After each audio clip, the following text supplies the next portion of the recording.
네, 더 자세한 내용에 들어가기 전에 우리가 보험료와 보험금이라는 이 기초 용어에 대해서 한번 짚고 넘어가 볼 텐데요. 자, 보험료하고 보험금을 좀 혼동하시는 분들이 간혹 계신데요. 자, 보험료라는 것은 위험을 보장하기 위해서 우리가 매월 내는 금액, 네, 요자가 들어가니까 요금을 낸다라고 생각을 하시면 아마 이해가 빠르실 겁니다. 그래서 같은 단어죠. 네, 보험료라고 하면 우리가 매월 보험회사에 납입하는 금액이다 하고 이해하시면 되고요.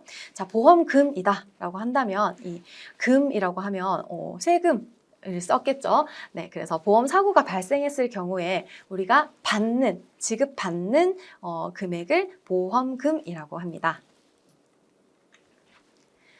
자, 보험료 책정을 하는데 영향을 미치는 요소는 어떤 것들이 있을까요?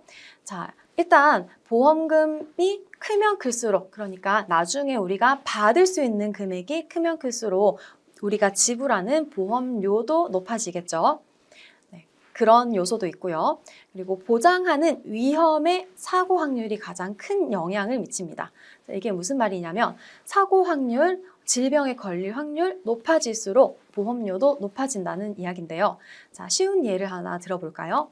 예를 들어서 제가 운전을 자주 하는 직업을 가지고 있다면 운전자 보험, 자동차 보험의 보험료가 높아질 수 있다는 말입니다. 자, 다음은 보장기간과 납입기간인데요. 자, 보장기간이라는 것은 보험 사고에 대한 보상을 보장하는 기간, 즉 언제까지 이 보험에 대해서 보상을 받을 수 있게 할 것인가를 말하는 것입니다. 자, 이 보장기간과 납입기간은 일치할 수도 있지만 반드시 일치하라는 법은 없습니다. 그래서 납입기간을 보험기간보다 짧게 설정을 할 수도 있는 것이죠. 자, 예를 들면 아래쪽에 나와 있듯이 20년 납입, 80세 만기 또는 20년 납입, 30년 만기 이런 식으로 설정을 다르게 할 수 있다는 점을 기억해 두시면 되겠습니다. 네, 다음은 정액보상과 실손보상인데요. 먼저 정액보상은 보험금을 받을 때 보험회사와 계약한 그 금액만큼만 받는 것인데요. 예를 들면 어떠한 질병을 진단받았을 때 1,000만 원을 보상해주겠다라고 계약을 했다면 우리가 어떤 그 질병에 걸렸을 때 딱 그 1,000만 원만 지급을 받는 것, 그것이 정액보상입니다. 실손보상은 보험금을 받을 때 실제로 들어간 치료비들을 모두 보상받는 것인데요. 자, 금액의 한도는 정해져 있을 수 있지만 어떠한 금액 한도 내에서는 내가 들어간 금액만큼 치료비에 쓴 금액만큼 보상을 받을 수 있습니다. 자, 그런데 실손보상은 비례보상이기 때문에 좀 유의하셔야 되는데요. 예를 들어서 여러분 실비보험 지금 가지고 계신지 모르겠지만 실비보험을 하나 가지고 있다고 가정했을 때 자, 이 개인 실비보험에 가입되어 있는 사람이 회사에서 단체로 가입한 실비보험과 중복으로 가입되어 있는 경우가 간혹 있습니다.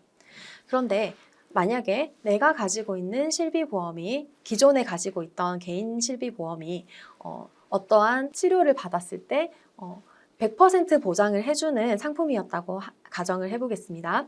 그런데 회사에서 따로 가입한 실비보험은 어떠한 사고를 당했을 때 치료를 받을 때 80%만 보장되는 상품일 수도 있습니다. 그랬을 때 저는 100% 보장을 받지 못하게 될 수 있어요. 자, 이 비례보상이라는 것은 제가 실비보험이 2개가 있죠.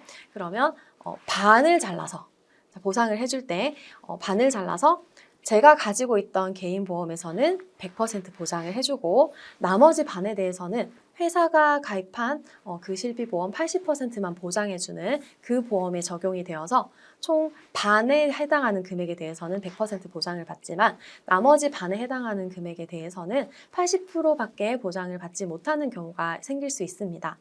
그래서 실비보험을 가지고 계신 분이라면 혹시 중복 가입되어 있지 않은지 한번 잘 확인해 보시기 바랍니다. 네, 다음은 계약자, 피보험자, 수익자라는 용어에 대한 내용인데요. 자, 이 계약자라고 하면 말 그대로 보험을 계약한 사람이 되는 것이죠.